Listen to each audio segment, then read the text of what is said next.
Alright, he's hit record. I'm just finishing off a ginger biscuit, so Kelan, intro us.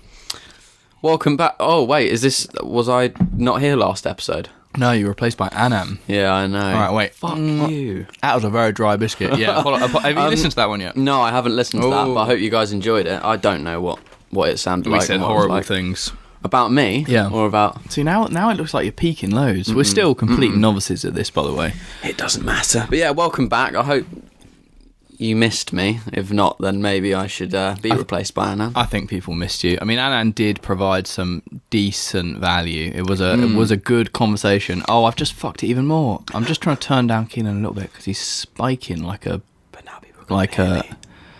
Sonic the Hedgehog. Yeah, what did you guys talk about for people who haven't listened to that one yet and maybe have just gone straight to this one? We basically, let me just gather my thoughts. Brief, I mean, you know. Yeah. Not all the way through. Hold up. Welcome, Motus Prodcast. Typical awful intro there. Giles and Kelan back. Yeah, if anyone hasn't listened to the last episode, Kelan wasn't here. And it's actually quite lucky that ended up happening. Not you not being here, Anand. Yeah, because that happened, and I was coming over. Remember that happened, and I was going to do an intro, but I've been busy. Yeah, so we wouldn't have been able to do a podcast anyway. Kelan is a man of two jobs now. Only for a little bit, anyway. You've gone full on work mode and like. Well. Wearing a suit, briefcase, everything. Proper office job. Yeah. No, not at all. No, but I mean, yeah. Basically, I didn't see Kelan at all last week because he got working night shifts plus a coaching job kind of wiped you out a bit, yeah. So. And yeah, that Anand thing was so it was meant to be. I think I told you this. It was meant to be like. Well, did he phone you?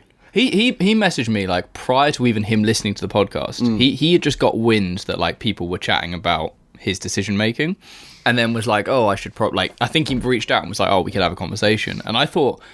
In my head, I thought he'd already listened to the podcast because we obviously kind of went like, "Oh, Anand, you fucked up," kind of thing.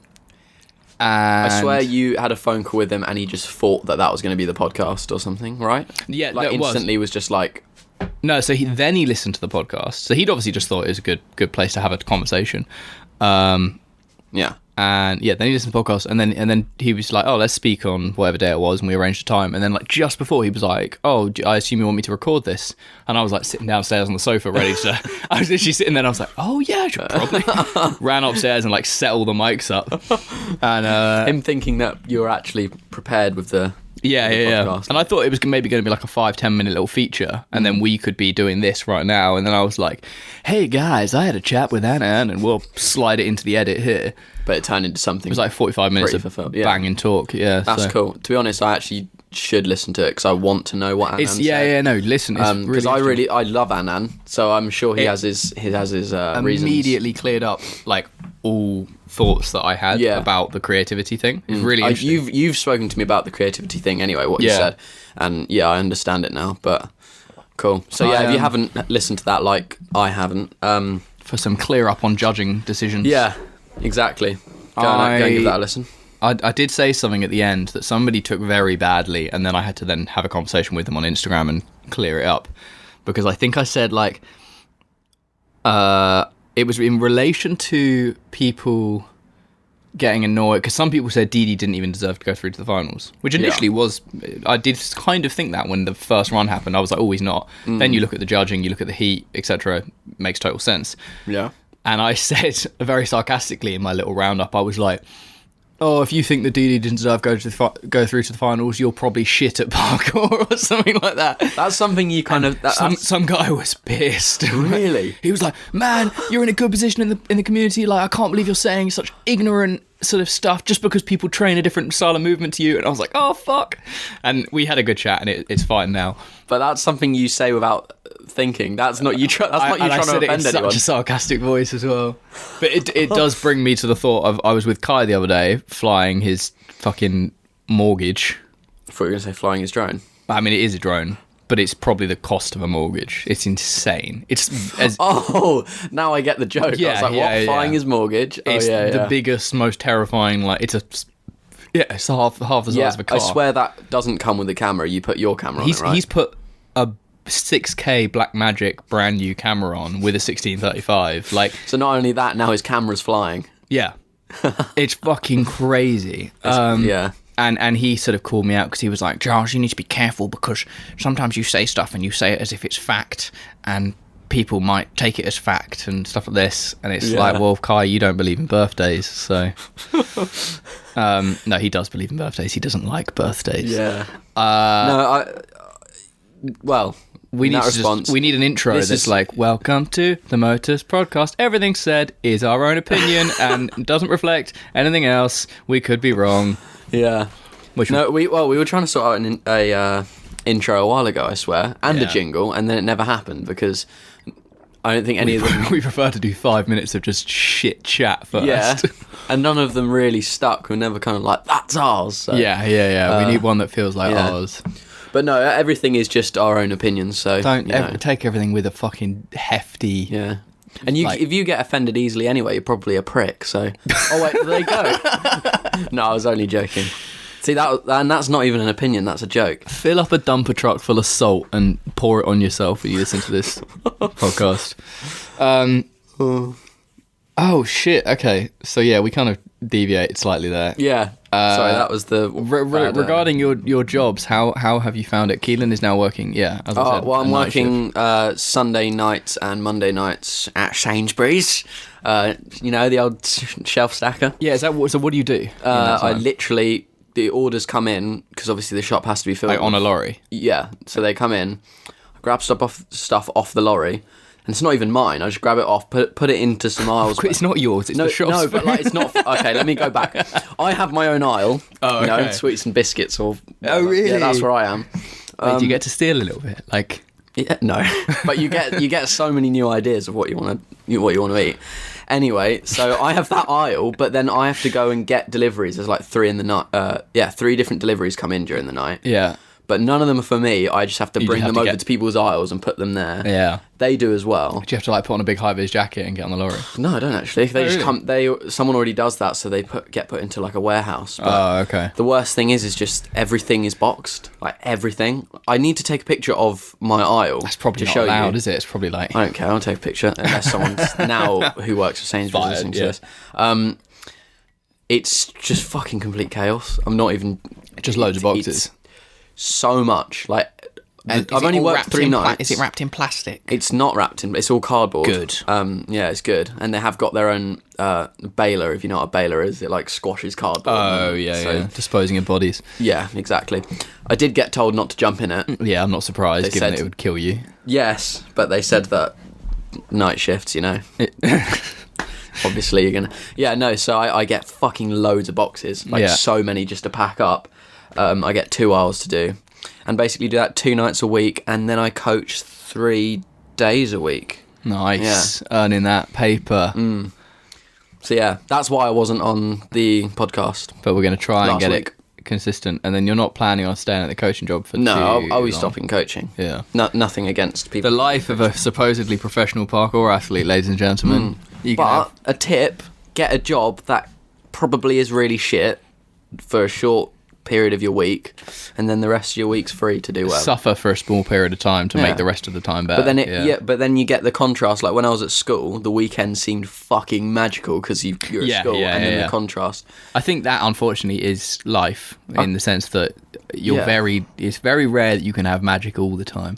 But what's that lame thing where it's like, it's not lame. It's a good phrase, but it says something about like the fact that not every day has to be an incredible day, but the bad days remind you that even a good day is okay. I fucking don't know. Too much for me to understand. What's the most mind-blowing thing from behind the scenes of Sainsbury's then? Oh, mind-blowing thing. Like, what's like, holy shit, I didn't realise that was how this, like... Oh, well, there's... I can't really call out Sainsbury's for that. What were you like? I can't call them out. Cool. No, I'm not calling them out, but is it disgusting? Like the health and safety, not health and safety, like the hygiene. Kind of, not really. But there, I don't know. There's way less people than you think. That's not that surprising, but there's What on your shift? You mean? well, people working in nights, I never see my managers. Really? Oh, basically, if you're gonna go for a job at Sainsbury's, depends what Sainsbury's obviously, you won't get told what to do. Like I didn't. So you've got to use your intuition. I actually didn't get told what to do. I just did. So it's all wrong. Probably. Yeah. I asked them if I should do that. Like, what do you call it? I gave them an option. I was like, should I go and do this now? And what, should I work yeah. on this aisle with Hayley, because I have someone who works there as well who I know. And they were just like, yeah. I mean, that sounds fucking easy, doesn't it? It sounds easy, but then you get kind of critiqued and really rough. My boss kind of comes over as like, you're wasting time. You've got to be productive. Oh, this really? is like, look at how much of a waste of time this is. Go and get one of these machines and pick this box up. I'm like, what fucking machine? When was I trained to use that? I don't know. Where's my hard hat and my shoes? Yeah. But, and you listened to your first podcast? Yeah, I listened to... The Downbeat? The Downbeat, Yeah. I realised, is it called the Downbeat because you can be upbeat and then you can be downbeat? But it's like the down. I think it's more to do with drumming. Yeah, but because it's beat. Because he always says something like, he always fits in upbeat into his sentences. I actually But maybe have no I just idea. like, I was tired and... You made a connection.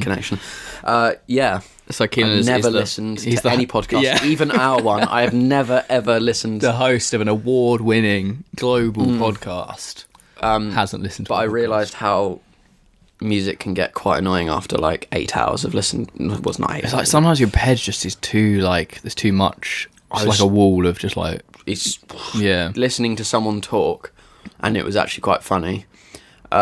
Just made me work so much easier. Yeah, 'Cause yeah. I was concentrating. When you listen to music, you're not always concentrating on what they're saying. You can get lost in like a, yeah. You kind of zone out. And you don't really Podcast, wanna you can get zone out. lost in the story or the And it was the one value. where he hadn't slept for 5 days, yeah. 5 days. That was the best one to start on. Yeah, anyone the Downbeat is a podcast hosted by Craig Reynolds, who is the drummer of a band called Straight from the Path. I think maybe I mentioned it before. Very Music Minute entertaining might have, yeah. podcast.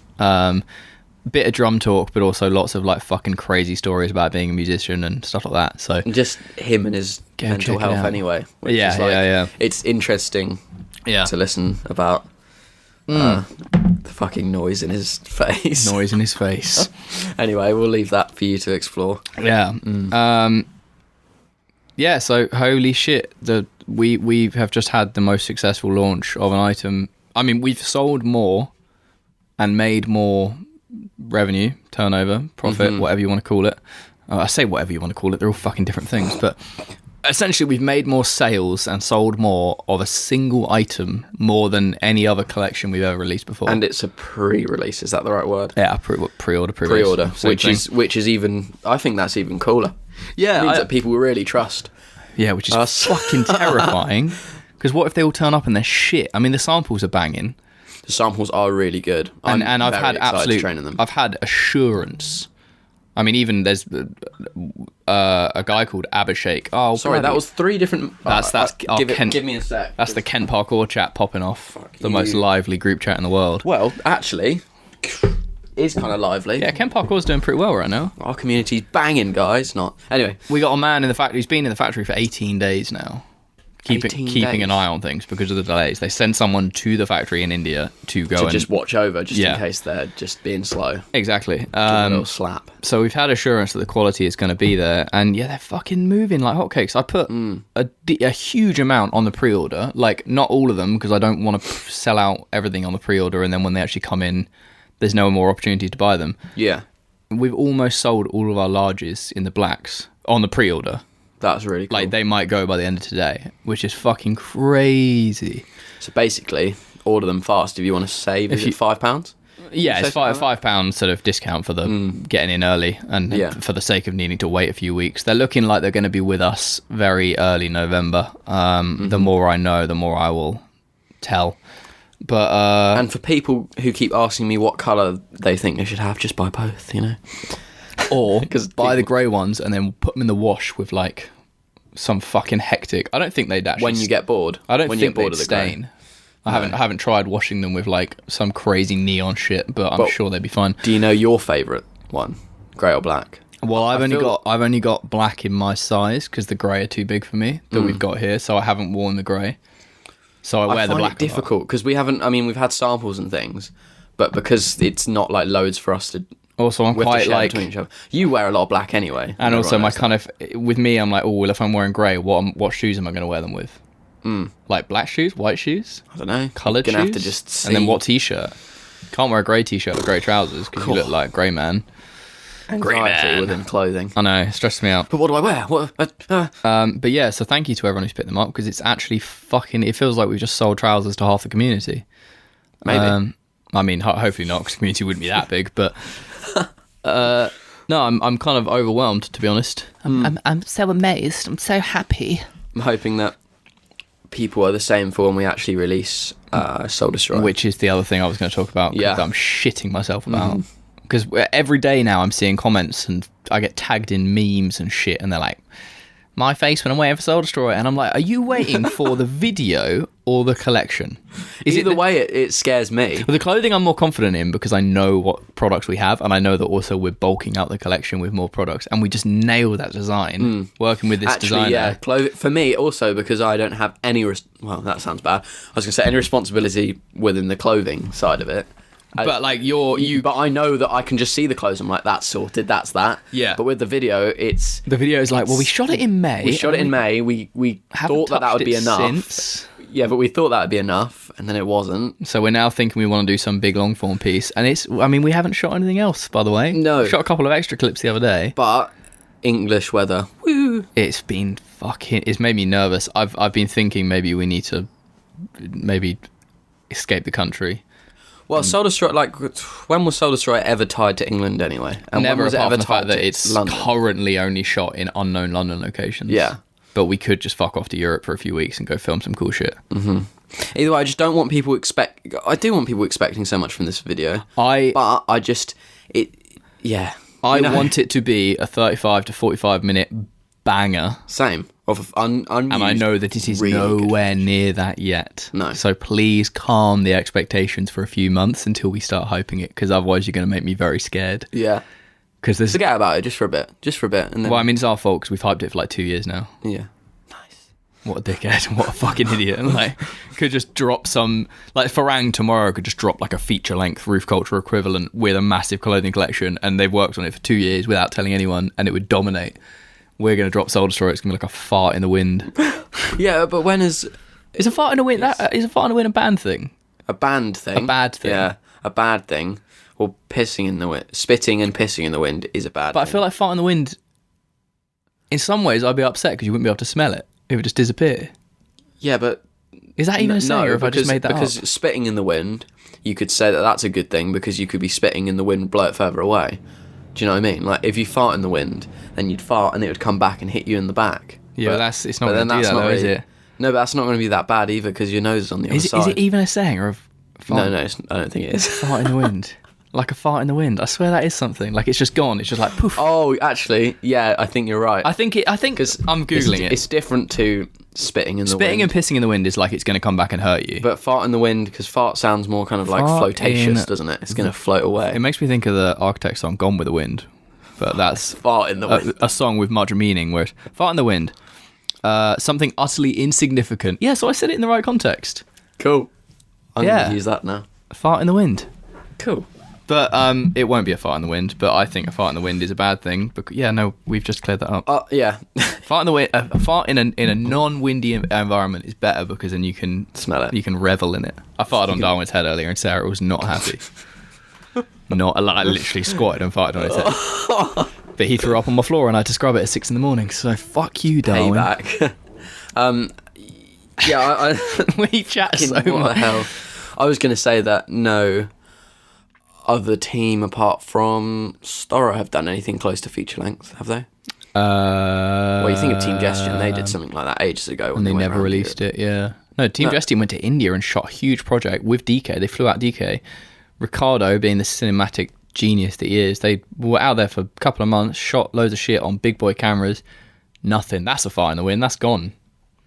That's so sad. Yeah. They were... I mean, they had the potential to... Well, I thought of them as up with Storrow and Farang and Storm. They were going hard. They were making big boy videos. They had clothing, kind of for a brief period. They had clothing, and then they all Ricardo and some of the others. They shoot for like crazy big companies like Armani and things. And some of the athletes are doing other things, right? Like one of them's gone to basketball. Yeah, he does like basketball shows, like flips over basketball people and things like that. And then Max, who I think his real name is like Massimilio, he's now shooting like DOP and he's sick. And he was just a beast athlete. Fair play. If they're all doing it for and good reasons. They're probably earning way more money than parkour athletes because Kelan has 2 jobs. He works at Sainsbury's. Woo! So, you know. Yeah. But yeah, no, so it'll only be me and Thingy. What? Well, we can segue that onto our next topic. What, the PK? The Nike parkour. NikePK. Yeah. What have you seen? Opinions?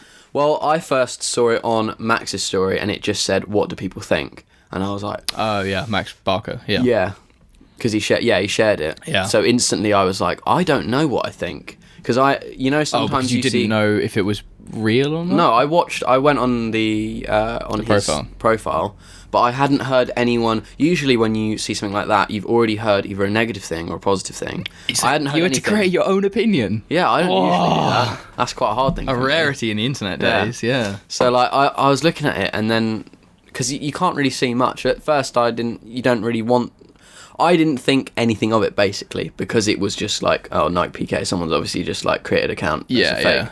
But he's making T-shirts that aren't real to get the attention of Nike, so for anyone who doesn't know about this... I still don't know if I like it or not. I mean, so we've touched on it in the past on this podcast, and you and me have spoken before about like sports and big companies coming in and taking over, and if they did do it at this stage, I don't think it would really work. So to anyone who doesn't know, there is a account called, I think it's just NikePK. It is run by a guy called Miguel from New York, who I have met a couple of times, and I can't remember where I last saw him. He's a model. He models for some big companies and things.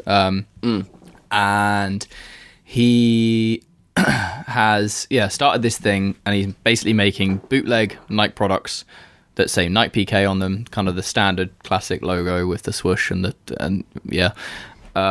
with the intention of getting Nike to notice us so that they then help the sport.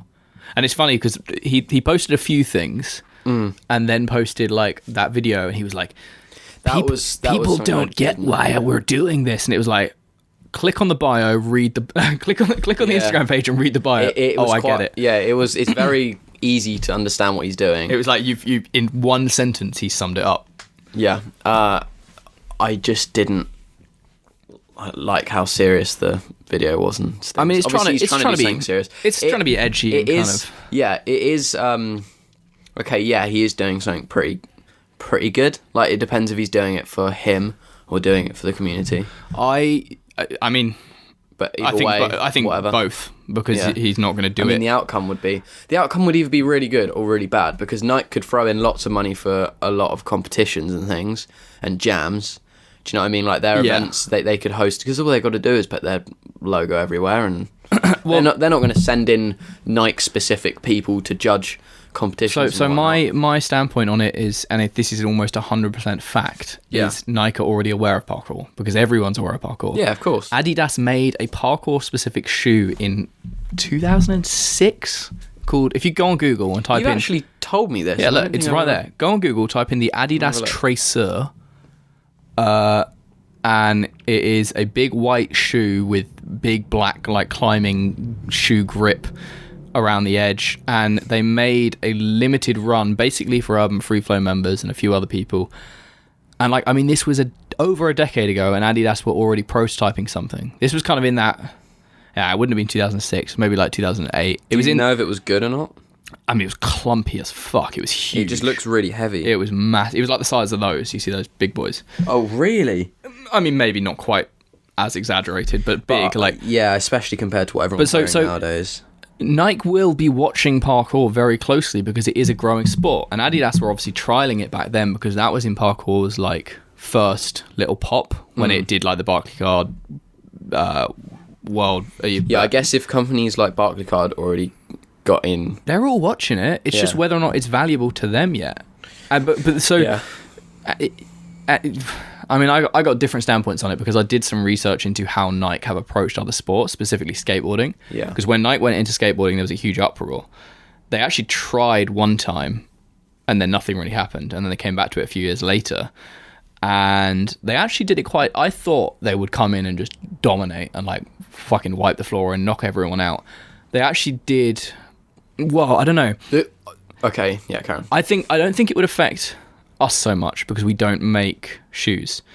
It would destroy any other parkour shoe brand right now of having any chance of, like, making a real impact. Yeah. Because what they did with skateboarding is they sponsored and endorsed, or whatever the word is, a couple of big skate guys. I don't know. Nike would come in, they'd grab Dom, and they would make a Dom, like they'd make the tomato or whatever, and they'd make a Nike shoe that was Dom's. And what they did is they only stocked it in skate stores. Yeah. So they brought money to skateboarding. That is cool. Yeah, so it was really cool. They've Adidas do that actually right now. I'm pretty sure Yeah. it says in your like local. Well, skate obviously store. it's online as well. They're like also in your local skate shops, which is really cool. I mean, I'm assuming that was probably pre-online sales being a big thing Yeah, maybe. with Nike and skateboarding. That's really cool. But would they do that now? Probably not. I mean, half the skate company stopped making shoes. There's a lot of skate companies who they stop make making clothes shoes. still, but they don't make shoes. Yeah, because a kid who, and also they'll be able to make shoes at a fraction of the cost. Like you'll be able to get. We'd have to sell them a lot more expensive, right? Yeah, Would that mean, Star shoes what 70? Farang shoes like 100. something like that. They will be able to beat that quality by fucking loads and sell it for 30. Yeah, And then the kid who goes in and they go, oh, I need a parkour shoe. What's going to be good? It's obviously going to be Nike because I know that brand. but also it has the potential to be unfortunately, but they have the facilities to make it really good. Yeah, and what they do they'll with bring in skateboarding, people. Yeah, that know what they're they doing. will bring in parkour athletes. They're not idiots. Yeah. They would bring in you and be, hey, Kelan, you've got a cool style. What shoe do you want? And they would pay you money. So yes, it would help certain individuals. But maybe not that I do rate though, because Nike obviously they're a bit more respected now. They've been around for a while with skateboarding. They still collab with quite small skate companies. Yeah. So maybe there's a skate company that don't have enough money to make shoes, and they collab with them, and now they've got a sick Yeah, shoe so like that we could they'll do do a a Motus limited shoe. run. Yeah, exactly. Yeah. Do a limited run, really like fairly expensive. And they just go fucking quick because now one of their people's favourite skate teams that are small will have a shoe for a bit. Yeah. You know, they're still helping people out. It but would not. I just don't think there's enough. I don't think it would ruin the sport. I don't think it would be the end of the world. I think it would drastically change the landscape of grassroots brands coming up. Yeah. I don't think it would kill too many, but I think some would be damaged. Like imagine, I mean, Stara are just about to release the Stara 10s 2, Mark 2 or whatever. Shoe minimums are high.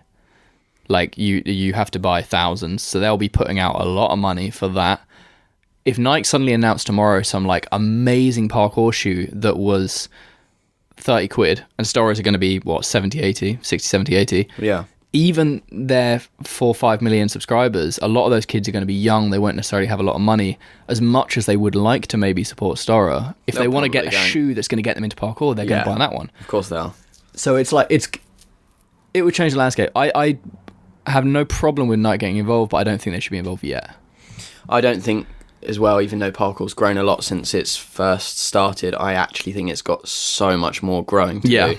So, I think so that Nike can, as well as that, show the whole world, because they'll have a massive reach. Yeah. But just to show the whole world how far it's come. I think right we now need it's to not big stabilize like the foundation. We need to do more in terms of competition, street comps. Yeah, so that more, when they come more in, teams, etc. So when they come in, there's already established what parkour is completely. And I think that's probably what they're waiting for. Exactly, yeah. Well, they've done it with other sports. You've said so. And this whole like NikePK thing, like he says, like we're basically hoping to get a cease and desist.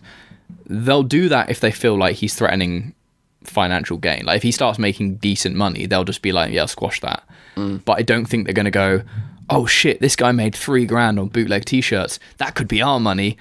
Fuck, we've got to get into parkour right now. Yeah. Like we need to snatch up that money. I think they are already ready. They've probably had their people, because there are people who have trained parkour in the past, people who used to be part of a certain fucking huge team who left, went on to work at companies that have worked alongside Nike and produced media for like who like these conversations will happen. Yeah, of course. So I don't hate the NikePK thing. I just think it's not. I don't know. Not I the think way to do it, maybe. I mean, it I don't sounds think like it works, but it's not even not the way to do it. I'm just like, I think we've just got to see what happens. I don't think it will be the deciding factor in Nike stepping in. Yeah, okay, I think they will step in when they're ready. Yeah, they could have already done it, and they will at some stage, if we solidify the sport and keep it growing. Mm-hmm. And we have to be fucking not ready for it, but like it'll switch things up. Yeah. And if one big boy does it, Nike, K-Swiss, Adidas, then the more will, because it's like it's the testing ground. So yeah, but it's interesting. Part of me really likes the fact that it's like the sort of the rebellious like but I fuck it mentality. I do get a little bit excited though, because I'm like, oh, other sports have got that. It just kind of levels up our sport a tiny bit. But it's funny. I think I like the rebellious nature, but not the like. I guess I'm claiming that it's wannabe edgy. It's coming across a little bit like Like you get the skaters that wear all of like the small branded stuff that is grassroots. Yeah, and they're kind of like, you know what I mean? They look. I mean, there was a fucking group of skaters. I can't remember what they called it. They literally like petitioned Nike when they came in, and they were making products that were like anti-Nike products. And even one of the big skate brands made a shoe that was called like the Slump or something, or like the Funk, and it was meant to be like the opposite of the Dunk or something. I can't remember. Like that's quite funny though. And there was like a lot of kind of hate. Yeah. Speaking of a lot of hate, who's getting a lot of hate at the moment? The Cork Boy. Let's go, Cork Boy! Good impression. What a fucking guy. The thing I love, right? Let's go! Because he does what? Some of those things he obviously does like multiple attempts before he either dies or doesn't die. And I imagine for each one, you know the trick shot people who like throw the frisbees and shit. Perfect or and they obviously have to do the same intro every time, and then when it finally goes in, they then do the outro. Yeah. So they're doing the same every time. They're like, sort of, here we go, or whatever. This guy is called the every time is going, let's go, Cork Boy, and then doing it, bailing, and going, oh, okay, dust off my fucking shoes. Yeah, and let's go, Cork Boy. Like, I had like a little. You know when he first came about, because I think we did actually speak about him. He did the rail. He was doing Cork Breeze of the rail, and we did have kind of mixed opinions about it. It looks a bit sketchy, but I think also we came kind out of rating it more. Yeah, we were kind of like, fair enough. Like no one's doing Cork Breeze to rails, and some of them he did do them fine. And the bails were still kind of safe. It's just almost skyrocketed. He's obviously just that guy who is just like, oh my god, I got views and attention, and all these people hate me, but I'm just going to keep doing it. Maybe he just does not see the hate. He's one of those people who looks through it. Like, I don't know. It was the one because he did those two. Attention. He did the one where he fell off the fucking mountain, and both of them he fell off like disgusting drops. It's the one where he falls and he's like, oh, and then silence, you hear this, and then bloop. But there's a solid like maybe 4 seconds before you hear like him fall splash. Yeah. Like how fucking. Man. But he does some. I've seen a nice one of him doing it on the edge of like not a cliff, but it is. And there's the one where he did it. He lands really nice. Yeah, and he did it across a gap and like to a pillar that he did the other day. I don't think I've seen that one. And I think you put up the success first. Sometimes and it was nice. They look really good. Then he put up a few attempts, and none of the attempts were awful. Oh, but it's just. Hold up, has he changed his Instagram name yet? I actually thought he might have died when he did the one into the water. When I watched it, I didn't know how to react. You know, one of those things what you don't know what you've just seen. Yeah. But I couldn't find him by searching. I searched hashtag Cork Boy, and it's come up because he obviously Freerunner Hugh. Here we go. Where's he from? Singapore or something? I fucking don't want to butcher what country flag that is. Oh, okay. He's from somewhere. It might. I don't think it's Thailand. Where is that one? I can't find it now. What's his most recent? A black one, but I think it's him getting bodied on this. Did you see this one on the roof? He's running off like a ledge. Let's go, Cork Boy! So he's trying to gain a pre across from a ledge to a roof. Sends it. Fucking shins it and then falls off. And then the other attempt. What? Oh, he's put music on. What a bellend. Mute that. It's weird because he's one of those people who is just so obsessed with one style of movement that he is going to become the best at corks. Like, this is Dom with fronts, but Dom was never this sketch. Yeah, but there will be a period where if this guy survives... Look at that. Oh, he lands on his he face. face planted, but he probably is fine with that, right? Yeah. He's like, nah, it was kind of a roll. There is a period where... like, look at these. If this guy doesn't die in the next year, he will become unbeatable at cork precisions. And he'll be renowned for it. And then he might then diversify his skill set. Which one's that? This is the one to the little pillar by the rails that I think you're on about. Oh, turn around. Is it this one? What? Yeah. So that looks insanely difficult. And there's one where he nails it beautifully. There's so many attempts as well, and a lot of them actually completely fine, aren't they? I want to hate him, but I also know that it's like there's that weird obsessed level of perseverance. And I think this is almost the problem with like social media, because if he was just drilling these in private and no one was seeing the bails, and then you only saw the successes like at a comp, or if he only put these on YouTube and only put the successes, we'd be like, holy fucking shit. And maybe people would say, oh, he's pretty sketchy in real life. But he's going to refine that shit and dial it in. I think it's just an attitude thing, isn't it? Yeah, I don't know. What is that thing over his hand? Is that from one of his I'm assuming he probably bails? like lacerated his hand falling off a mountain, and it's just like continue going. yeah. Let's continue. It's so high that when he falls into the water. Wait, can we just play the... Come on, we should play the All right. sound. Just to count the seconds before... Let's go! Let's go! Here we go. Okay. Slips. Okay, it's not like 4 seconds. Oh, shit! Yeah, that's what I'm on about. It's there! Yeah. Okay. Let's go! The little bangs are just him, I think, hitting... Yeah, wait, okay. Ready? So slips now. That's at least 3 seconds. That's what I'm saying. At least That's what I'm 3 saying. So he seconds. must have been falling down, like rocky sort of shit. You can hear the rocks. Why didn't they pan the camera down? And then... But it's like on a chopper. The thing I love is he always seems to do it in like semi-touristy locations. Like there's obviously like a nice viewpoint, and there's like elderly women being like, "Oh, let's get this selfie on my selfie stick for my like, my grandson." Someone doing a... And they see a guy. Heart attack. Like they see a guy do a complicated flip and then fall off a cliff. to them, it is. A very That's what I mean. complicated Yeah. flip. They're like, "Oh, is he doing it back?" Look, that was nice. Yeah. It's just how many attempts took it to get that. Oh, probably. And he always whips his fucking vest around wearing that, whatever brand that is. That's Flip, isn't it? Flip United, yeah. There's Flip, and he also, at the start of one of them, is like holding a Red Bull can. He's like, Red Bull. Yeah, desperate to get sponsored by Red Bull. It's like, Red Bull, please don't put your hat. That sounds so like mean, but I don't want that. It's weird. I think.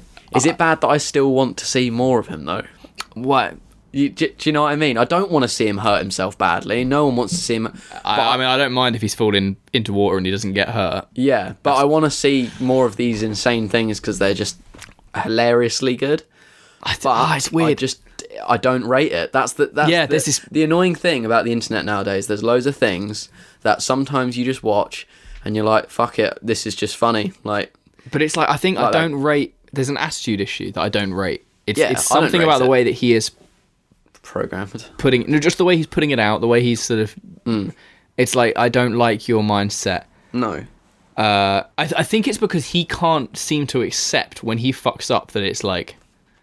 It's not like you should be ashamed of your mistakes. No, because people bail all the time, but it's almost as if you should just. And it might be a translation thing because he's writing like he's obviously not English. No, because someone was asking if he was okay. It's like the guy bail. He was just saying like, I'm strong. It's and like, obviously I think he probably just means he's okay. You know the Russian guy who ran into that cable till we slated? Yes. That guy. It's like that where like you clearly made a very unwise decision, or you've slipped up and you've made an error, and rather than being like, oh, I've made a mistake, I need to perfect this, like I'm releasing this because I can see the humorous side in it. It's like I'm releasing this because I don't know. I don't get it. No, so the thing is, if we were to watch the one of the guy falling into the cable, and because we watched the full thing, remember we were like, oh shit, the full thing's up, And if I listened to that guy, if the guy was really nice, because obviously this changes kind of a lot of things. If you were like, oh shit, this guy's kind of genuine, like it kind of makes you think a bit differently. Although it doesn't change much, the way he came out and was like, wasn't scared at all, like I was holding on and all this. Yeah, you're like, yeah. What? Like it's just going to make me hate you. You know? By the way, these are our own opinions and they're not fact. Oh yeah. Yeah, there's something about it that I don't get. I want to see more of it. I also don't want him to be some form. I don't want people to think that is parkour. I don't want people trying that. I don't. Yeah, Imagine you don't Nike want advertising that. Yeah, Nike being like, I don't know, sponsoring him, and then everyone gets into parkour to just like what's the skate equivalent? Because I don't know. Jaws takes savage height drops, but he's not actually. You don't see savage bails from Jaws ever. He does savage height drops. But does he just not put them out? I mean, he takes some fucking. He takes impact a lot. He takes impact a lot, and he does roll out and things. He definitely has some like. But also, he can skate well in bowls and everywhere else. If you've seen him not do height drops, he's actually really good. And I think it's the fact that we are only seeing one single movement, which essentially he is taking a fucking easy flip. I mean, I can't cork, but anyway. He's taken a what is nowadays considered a very easy flip and making it very hard. But it's it's just dom, isn't it? It's dom, but skater. But it's like, but then so Travis Verkey was just con gainers. For a while, he was just con gainers and cast gainers, and now is just a fucking outstanding athlete. And it's like, everything. Is this guy just good on a base level, like foundation wise, and he's then just he's nailing his niche? Because I mean, we fucking said this on Dom's podcast. Like, in some ways, it is good to have your niche because you get noticed. He gets the attention, and then he starts releasing more content that is like. Just him being him, and he's even if he's 50% good, that's such a vague thing to say. It's something to do as well with how obviously we're judging Cork Boy is to look into them a bit more without just judging them straight off the bat. Which is the problem with social media, isn't it? Exactly. You only see what they put out. While seeing Jaws do something, I'm not going to judge him. Well, everyone knows Jaws. But then if you look at his other stuff online, you might see all the other sides of his, I'm going to say training, but I mean skating. Yeah. And you see all the techie things he does because he also did the fucking... He's the guy who did the double cork precision, right? And he just missed the wall. Yeah. So we've been seeing his double cork. And he's wearing a fake Red Bull t-shirt. I'm just trying to go through his profile and see if there's like any footage of him doing stuff that isn't corks. I think I've actually tried. There's a photo of a tiny roof stride. He's surfing a lot. There's lots of like static backflip photos, like I can backflip, take a layout photo. There's a really savage cork bail at one of the competitions in Singapore too. Yeah, I think I've seen that. His knees on another wall. Classic. Yeah. Oh no, pain, but running pre up to. Oh no! This guy's fucking crazy. Does like a running free to a palm flip and just lands on his arse on a beam. Oh no! It's like a coccyx breaker. Sorry, listeners, this is not the greatest. All right, should we get onto our Let's main? Leave Cork Boy alone. Yeah, we'll leave Cork Boy alone. But Kelan, if you could travel back in time, would you stop Cork Boy? No. So I came up with this question the other day, and I wanted to pose it to Kelan. If you could travel, and also listeners, here you go. Here's some food for thought. When you're packing your shelves. If you could travel back to one point in parkour's history, so let's say 1980s, not 1982, because that, no comment. What would you change if you could go back to one point, or would you change it, or would you experience? If you could just go. I know where I'd go back to, but I think a lot of people would be like, really? Really? Like, the thing I haven't worked out in my head about this question is do you go back there permanently and then start from that point? Or do you go back and experience something and then come back? Okay, well, I've got something I'd go back to permanently. Okay. Is I'd go back to when the community in London was a lot stronger. Not saying it's not strong now, because everyone's a beast. When videos were popping like the Daggett yeah, and all this, and there was also Junkies just Jungle. Slightly before your time, basically. Yeah, so Junkies Jungle was still about. Yeah. Voxel was still about. Yeah. There was, and I'd love to train at, what's it called? It's named after a petrol station, isn't it? Oh, the Shell Centre. Shell Centre. Yeah. Basically, all of the spots that I grew up kind of watching. Yeah. When I went to London, they were no longer there for me to train on, and that's been a piss take for me. Yeah. I used to show people the spot, Junkies Jungle, or try and explain it to them because I didn't know how to explain it, and then they'd be like, "Don't really know where that is," but obviously if I just shown them it, you walked past it on the way to Vauxhall doing that walk. Yeah, it used to be that route. I didn't know. Yeah. So it would only change as well. This is why I do it permanently. It would only change a few years of me training more. So if anything, it'd be good. Yeah. But I'd just be able to experience the community for how it was back then because it looked fucking so good. Yeah. It's still good now. But... It was the same. I think the London community right now seems to be really strong. Except back then there was no presence of people just fucking drinking cans of Stella and smoking bifters. Yeah. I also just think it was a bit more I don't give a fuck. Everyone was, like on Daggotween. It was a lot more like... Everyone came dressed up. No one gives a fuck how they look or act on social media. Yeah. I don't know, when I was, you made a Daggotween video, everyone was dressed up. Yeah. That says enough. Yeah. You're like, wow, everyone's the same. We're all fucking dorks who dress up and jump It was so walls. strong, and it was definitely a different vibe to what it is now. Yeah. And I think what it is now is a progression, and I don't think it's a bad thing where it is now. It's not, I mean, it's like, for me, it's like, that was the heyday. And yeah, I guess for you, it's just like, I just missed out on that. Yeah, you did. And I was growing up, they were the videos I grew up on, so yeah. it was annoying. That is interesting. But that would be, I don't know what I would go back to, not permanently, really. I know I'd like to meet all the Yamakasi. That's the thing. In their prime and at least train with them. Yeah. Selfishly, it would be really funny to train with them and you're at the level right now, and they'd be like, was this sport already a thing somewhere else? Just go back and you're like on your 2019 but they only creative see you flow. For that day. They only see you for that day, and then, I don't know, you come back to the future. You come back to the future, and suddenly everyone's doing certain moves. The butterfly effect, yeah. You're like, oh shit, I've kind of changed parkour. Yeah, imagine if you never actually saw them that day, but you were just like a spot ahead. So as they're walking up to a spot, you're there, and you've been put, and you're aware of it. You can see them coming, and you've perfected a really creative, flowy line with some technical shit that just has not been invented. Because even a cat pass off fucking a straddle foot, whatever you'd call it, off one foot was not a thing. No, it was a stomp. Yeah, stompy punch. So even shit like that. If they saw you and they're like, who the fuck's that guy? And then you just walked off. Yeah, do rail strides and then a Kong pre or something. Yeah. Just flow it all the way down. Just put a side flip pre in. Heads exploded. Oh, and also I'd like to, basically just primarily I'd like to go to spots that aren't there anymore. In different places like Singapore, the maze I'm pretty sure is being knocked down or slightly knocked down. It is crazy. They're just the landscape constantly changes. Mm-hmm. I guess it happens in all sports.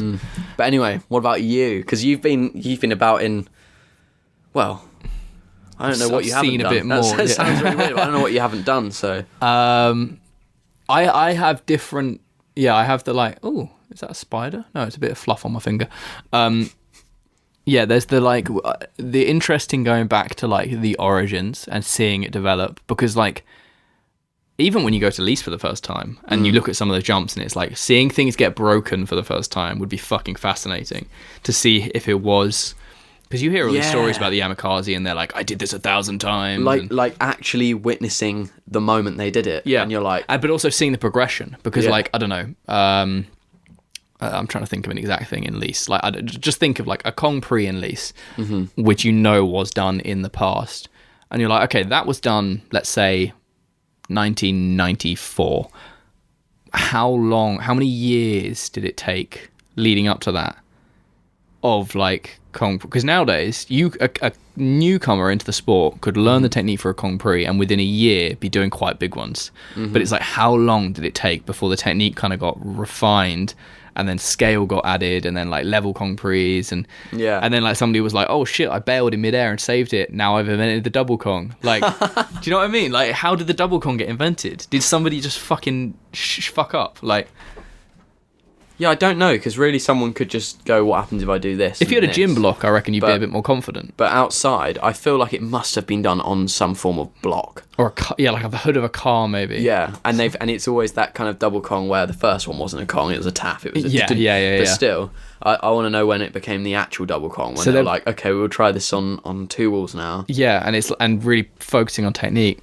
Because there's nothing for them to look up to. No, because people nowadays, although there is new creations, and you can look at like Josh Malone's a good example. He's doing a lot of stuff like on Instagram where you're like, well, that doesn't really have a name. Yeah. It's still kind of like he's taken being very competent at a side flip and added an extra kind of axis to it. Yeah. But he already had a foundation to go off of. Whereas like people didn't fucking really vault walls before parkour. Like they did a little bit in fire practice and fire training and things. But not all these fancy vaults. But it's not like kids were just casually like busting out crazy vaults. No.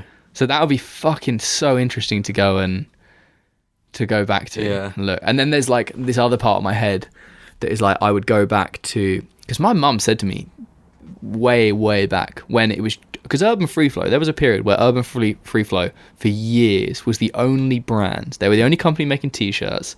They were the only company with any kind of like real presence. Before YouTube too. Yeah, I mean there were other like teams and things, but no one had really said like we're going to be a brand, like we're going to sell shit. Because the community was so small, it felt like Urban Free Flow was like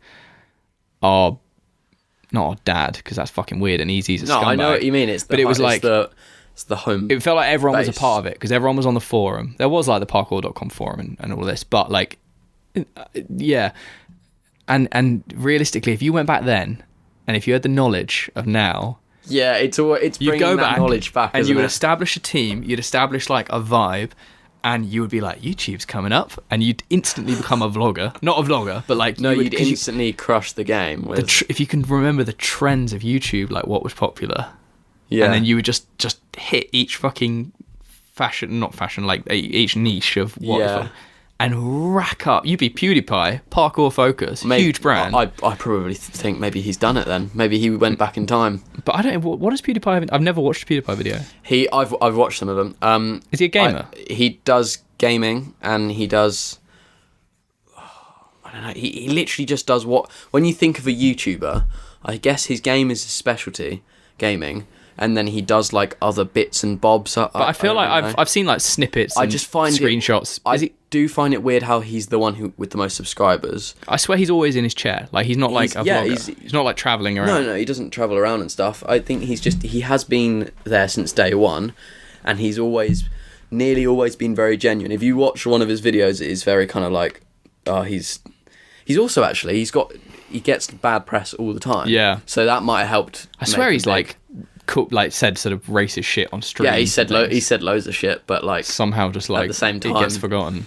Yeah, but it's kind of that not giving a fuck sort of thing. He's just being him. I don't think he's probably being racist. I don't know who he is, and I haven't watched enough to know. Yeah. I watched it when he was famous for his horror games. That like back in the day, no one was doing it. And I think he'd set up a camera, and it would be like, What, he's playing scary games? he would get scared in front of like, okay. oh shit, like Slender Man. I don't know if you've played that shit. Yeah. But no, I don't know. So yeah, you could go back and like, You'd be the PewDiePie of parkour, basically. and even like when we were doing Visiv, and like we made a couple of Visiv t-shirts just to like give out to a few friends, and it was kind of, I don't know, like I wouldn't change where I am now, and I wouldn't change where Motus is at now, and also because it would change like this, it would change everything. Yeah. But at the same time, if you were like, you could be running, you could do, if you'd started at the same time as Urban Free Flow and not basically molested women or whatever Easy did, and you treated people fairly and not screw people out of money and things like that. By the way, I mean, is that an opinion? No, he got sent to jail for I actually digitally. don't know. I don't even know the details of that. I mean, that's he got charged. He got, the guy who used to own Urban Free Flow was doing photography of models and things like bodybuilding models, and got charged for digital penetration, i.e. trying to finger them during photo shoots or something. I heard stories about, I don't know what I should say. Jesus, yeah. And he went to jail, so I'm assuming I can say that. Yeah. Imagine starting Urban Free Flow, not doing that, paying people fairly, not screwing people over. Like, he had everyone. Until now. Yeah. Until now. He had fucking everyone. Yeah. You could dominate. But that's a very capitalistic thing. Yeah. You could do very nice things. Yeah, that's more just being like, this is what I could do. I could dominate for me. Yeah. But obviously, you'd do that. If you're going back in time, you'd only think about that. Well, I mean, the typical thing is like, it's lottery numbers and everything else, Yeah, isn't it? yeah. Go down the races, do the bookies. Anything else that's happened in parkour? I guess like What are the parkour milestones? If you think of milestones, someone should make a thing on their website with what miles, like just, the history. like the history and when certain things happen. And it's like what is considered. I think Roof Culture Asia is a that's definitely milestone, but that's just so recent that it doesn't feel like it's. It's definitely like a medium milestone. It's whether or not you're thinking milestones in terms as in of how the sport progressed. I think probably what will happen is in the same. You've seen Valley Uprising, right? Yeah. With the climbing documentary, you know how they kind of name each like period, like generation of athletes. They're kind of like, oh, this is like these guys. I need to watch that. This again. is like It's these so were the good. Stone Monkeys, and it's like 10 years of them. You see that. changing, You see how their like sort of Style, ideas mentality, of the mentalities of how they climb and stuff. Yeah. So I think probably in like a few more decades we'll look back and we'll be like, well, that because there was definitely a period. That's so weird. I'd love to see that side by side. All the different. Yeah. That's like how I was saying with the Daggotween thing. Well, yeah. So I was going to say next to the generation that I guess I'm in, and like just seeing it pictures side by kind side, of a new generation, all the way down to the Yamakasi. And then when you look at those generations, then you can look at the factors that have influenced them. So you'll get like the generation of kind of gym competitions, and it'll be like, well, that was because. I mean, like you can think of Tempest's first gym video. That was a big one. It was a big inspiration for gyms. Didn't even know there'd ever be a parkour gym. Yeah. Don't even think I thought. So I don't think the video in itself is like a cultural. It's not like a moment, but I think it's part of a generational moment. Yeah. So that's pretty very interesting. Because I mean, in my head, it's like in terms of UK history, you have Jump London 2003. That was like throwing a little pebble into a pond. Then you have Jump Britain, which was like throwing a fucking rock into a pond in terms of the wave it created. Yeah. And they're two separate things, like, and the following years. And then you kind of have that, like, from Jump Britain, which was 2005, 2006, you have the rise of hype of like, oh, this sport's massive, it's everywhere, to 2009, which was Barclaycard World Championships. And then it kind of slowly like trickled down again. Weirdly. And then it's been on an uphill ever since, I feel. Yeah, I think it's definitely been on an uphill. And there's and on that uphill, I think there's spikes, and within those There's been spikes are certain spikes things that have been negative and not negative, like with sort of Urbex and whatever. And I mean, just nothing just goes at a constant. No. So. But why did it go down after Barclaycard? I know I think the sport just wasn't ready yet, because it's so often like I don't know, like on shoots it would happen a lot, and you'd be on a cycling shoot or something, and people would be like, oh, what are you doing? I'm like, oh, I shoot a lot of parkour. They're like, oh, that was a bit of a thing back in, like, that's a bit of an internet fad, wasn't it? And I think 2005 was such a big impact because of Jump Britain, and it was that film went everywhere, and obviously then YouTube came in, so there was this big, like, lots of video content. There was also James Bond and all of this. I'm not sure what year that was. It felt around the time that when the Barclaycard happened, like, that competition, they fenced off Trafalgar Square, and that was like prime time television on like a Saturday on, I think it was BBC or Channel 4. Like, it was big. So there was this period where it was everywhere, and that Barclaycard were getting involved, Adidas were fucking doing the shoes, and then I think the sport wasn't ready yet. Like, there wasn't enough diversity and culture. How those companies just suddenly were like. Because it's advertising for them. It's marketing. They look at it and they go, oh, Google Analytics is showing that this thing is popping. Yeah. We're going to put some money into it. But now so many things are popping. Yeah, because I think it's dipped away, and then it's but because the interest dipped away, but the sport didn't dip away. And then people like us, and so everyone around the world, have like essentially we're just solidifying the foundation. Yeah, which is what. Funny enough, from why that, we've been talking about NikePK and stuff. Yeah, and from that we're then building our little kind of mini spikes of what you're saying roof culture, etc. Internet fad thing. Whenever I hear anything about that, it really annoys me. I've seen comments like that before. And it's always the attitude of like they think you're a bit like lame for being attached to something that's like not going anywhere. But also because it was an internet fad, it makes me think they were in it because of it being popular on the internet. And also you get like, I wasn't in that. I did a bit of that back at school, and it's like, yeah, you probably fucking jumped around for a few weeks and then dropped out. Yeah, exactly. Yeah. Not related, but when we were talking about Yamakasi, there's that clip when they're being interviewed. And David Bell, I swear, he does like a backflip, and he's like, sometimes I just do this as a celebration. Bit of gymnastics, because I did that.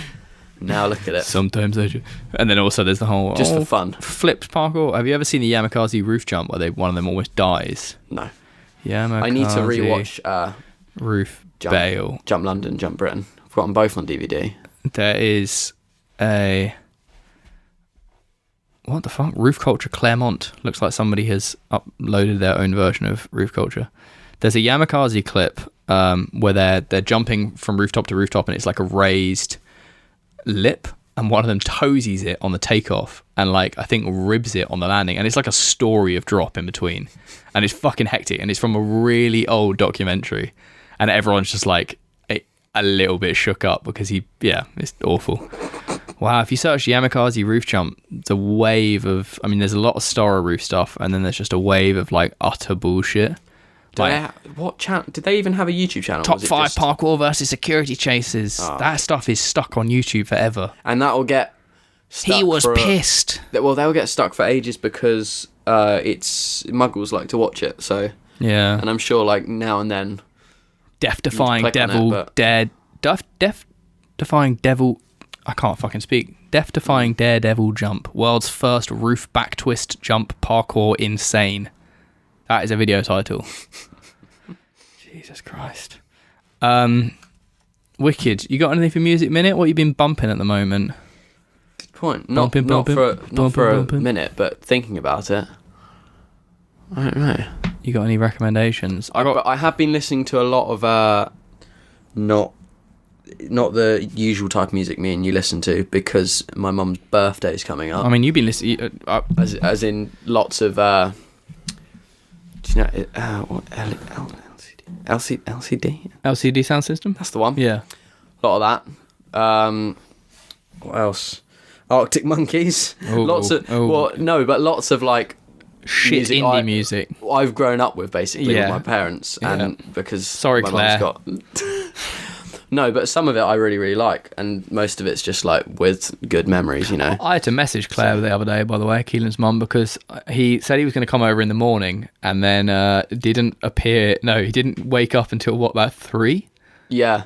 And you hadn't even worked the night before. And I messaged Claire, I was like, is Kelan all right? Because he was meant to come over this morning. And I go into like dad mode, and I'm like, oh, he might have died in a car crash. Yeah, that's happened before as well. Yeah. Messaging the NikePK group chat. I'm like, does anyone know where Kelan is? I'm worried. I mean, it is scary because, I don't know. Well, I'd rather you don't die in a car crash. It wouldn't be very fun, would it? Well, but I get scared when certain people don't message me or I can't get hold of someone. It's more the only just, thing I think is like, I haven't seen anything from them for a while. It's when you expect somebody at your house and then they're just like, you're like, oh yeah. It's because I had work not that night, the night before, and it was my first night back to normal sleep pattern, and I just got into Breaking Bad. And then you stayed up till 4 a.m, yeah. Yeah. I still wasn't tired when I went to sleep, so... Fucked it. That's why. Music Minute for me, I'm not going to do a minute, but I've been listening to a lot of Ground Culture, who are a new find, which have, I would say... sprinklings of older Bring Me the Horizon, not like Snake Bring Me the Horizon, but like the Bring Me the Horizon that was fairly popular, and also sprinklings of Architects. I would say they're interesting. I'm liking them. And also I've been listening to a lot of Loathe, who are that band we support the band we saw supporting Architects in Brighton at the Tiny venue. You remember they had all the TVs on stage, and they came out, and it was just like a wall of fucking crazy noise, and everyone just stood there like, what the fuck is this? Yes, I do remember that. They're brutally heavy, but quite interesting once you actually get into them. I'm sure they're good when you have time to figure out what the hell's going on. I don't even know what the lyrics are, but just musically, I'm kind of interested. So yeah, I'm doing a lot of that, and then also lots of podcasts, because I'm a fucking nerd. Yeah. Well, I'll be listening to more podcasts. Yes. I love it. Sick. Should we wrap this up bang diddly? Just before, don't know why it's on the podcast. An announcement. I had to phone a man in. Well, not a man in, but a man out, because my I popped my tyre on my car. Oh, really? And it was the first time I've ever done it, and I was freaking out. Where did you do it? In a car park. I don't know. Oh, I went for a pothole yesterday. This happened yesterday. Went for a big pothole. I'd broken one of the little one of the lights down the bottom. Really? Front. Yeah. Fucking hell. What, near your house, like down the lane? Yeah, just going to work. Finished work. and I think it was flat, and I drove to Tunbridge Wells because it felt really wrong. Yeah. And I didn't suspect it. Parked in a car park, multi-story. Then when we went to turn off, I was like, wow, it still feels weird. Milo, check when the you went tyre. training? Yeah, we went training afterwards. This is when I couldn't come to yours yesterday. Yeah. And it's just completely pancaked. And is it fucked the alloy? We don't know, but But I assume the guy came out. The guy came out and we just changed it because I have a spare wheel in my car anyway. But he didn't like check the. Oh, rim. so you got the spare on now? We got the spare on now, but if you drove it when it's flat, it can wreck. Oh, I the know. alloy, I was worried about that, but Who was the man? Like an AA man? Yeah. Well, I'm covered with. So you called that up, yeah. Cover. But it was just I've never had to deal with that by myself. Welcome to adult life. I know. All this like details about my car and insurance and whatnot, and what equipment I have with me to change the tyre. Me and Milo had I think 10 minutes of just looking at it with the equipment. Like I can imagine that. You could do it. Well, like my dad. I called my dad and he was saying you could try it. Yeah. I was looking at it like, no, we're just gonna fuck it up. Like. Yeah, drop the car off the fucking thing. But no, all good now. But still, I broke down just on the other side of the Dartford crossing, under the one street light or motorway light. This is on the motorway. My fucking car just basically exploded. Like not actually exploded. The engine just seized and fucked it. Yeah. Basically under the one street light on that thing that didn't work. Oh. And so I called my cover. I sat there for hours before they came out. They came out eventually. They drove up the other side of the road on the other side of the motorway, and then had to turn around. And they had to. I think they did it 3 times before they saw me because I was just somehow in this like patch of darkness because I was behind one of those big, you know, the big motorway bridge things that have like the speed cameras on them. Mm-hmm. I was like behind one of those and in a shadow on a very well lit motorway, and they just missed me every time. Jesus Christ! And it was already like midnight when I was driving back from a job, and I didn't get home until like 4 or 5 a.m. or something. Fucking crazy. Why did that happen? Why does it just... The engine just fucked it. I think the car died after that. I can't remember. Little Vauxhall Corsa. Check my bloody oil levels. That was wicked to finish on, wasn't it? Yeah, just a bit of... Everyone, if you're listening to this and you're driving, wait till the car's cooled down and then check your oil, check your tyre levels. Winter's coming up. Check your fluid put your antifreeze in because it's gonna get chilly. And your windscreen wiper should be always full with liquid. And everything said in this podcast is an actual fact. And yes, if you don't agree with it, you're all shit at parkour. Yeah. So, all right. Bye-bye. Love you. We'll try and hit you next week with something that's a little bit more... proper topic. Full way. So literally bombard us with messages because we have some topics in mind. But, you know, if you want... If there's the chance for a whole episode on one topic, there it is. Well, send us a message. Prodcast 10 for 10% off. To the people who have used it so far, you're all legends. Love you. Bye.